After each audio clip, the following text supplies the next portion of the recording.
दुनिया की अलग-अलग सरकारों की नज़र अब आपके और हमारे रिटायरमेंट फंड, पेंशन फंड पे है।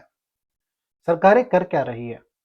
सरकारें जो रिटायरमेंट फंड और पेंशन फंड में पैसा जमा है, उस पैसे को निकालने के टाइमलाइन को बढ़ा दे रही है। यानी आपका खुद का जमा किया हुआ पैसा, जो आपने प्रोविडेंट फंड और उसके equivalent employee provident fund, public provident fund या एनपीएस और कुछ इस तरह के स्कीम्स में किए हैं, उनके उन फंड्स में से आप कब पैसा निकाल सकते हैं, उसके एज लिमिट को बढ़ा रही है। यानी कल को कोई 60 साल तक की उम्र में वो पैसा निकाल सकता था, उसको बढ़ा के आप 62 साल, 65 साल, 67 साल कर दिया गया।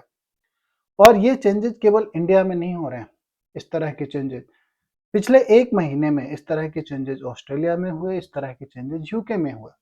और अगर आपको ये लगता है कि ये चेंजेस ऑस्ट्रेलिया और यूके में हुआ, इससे इंडियन सिटीजन्स को क्या फ़र्क पड़ता है, तो एक चीज़ आप बिल्कुल समझ के रखिए कि जो सरकारें होती है, वो इस तरह के चेंजेस को एडॉप्ट करने में काफ़ी फ़ास्ट होती है, जहाँ से उनको पैसे मिल सकें।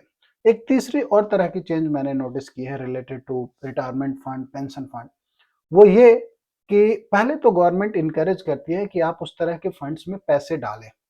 वो टैक्स फ्री विड्रॉल होगा। शुरुआत में आपको कम टैक्स देने पड़ेंगे, जब आप पैसे निकालेंगे तो उसमें से टैक्स नहीं लगेगा।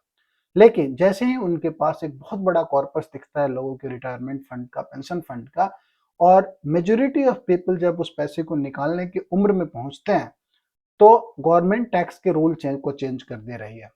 और ताकि जब उनको पैसा निकालने की बारी आए, तो उस पे गवर्नमेंट मोटा टैक्स कलेक्ट कर सके।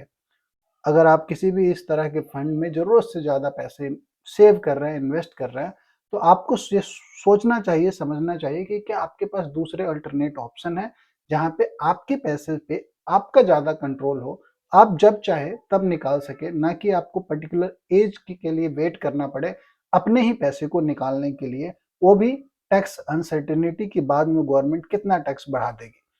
Thank you so much for watching.